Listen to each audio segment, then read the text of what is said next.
In this video, I'll show you how you can fix buffer issues in League of Legends. Now the first thing you want to do is come here and search for Task Manager, open it up, head to Details, and from in here you want to find your League of Legends, close down League Client.exe, press R, close down your Riot client, and Task, and there we go. Then head to Processes, and from in here you want to check if you have anything that's using way too much network or memory.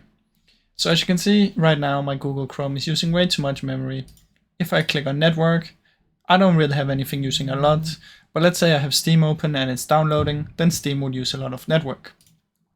Now as you can see, Google Chrome uses way too much, so I would end that one.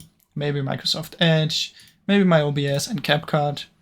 After that, what you want to do is come down here where I click on your network, open network and internet settings, change adapter options, right click on your internet, disable, and then right click enable.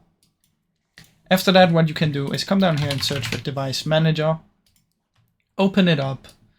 In here, what you want to do is find network adapters, find your internet right here, right click, update the driver, and then you can close it down. Now, another thing you can try is search for network reset, open it up, click on reset now, and it will restart your PC as well as your internet. Now, as a last fix, what you can try is you can find your router in your home, take out the power, and then wait 5 to 10 seconds, and then put it back in. Now, I really hope any of these helped fix the issue. If they did, please leave a like and subscribe, as it helps me out a ton. Thank you so much for watching.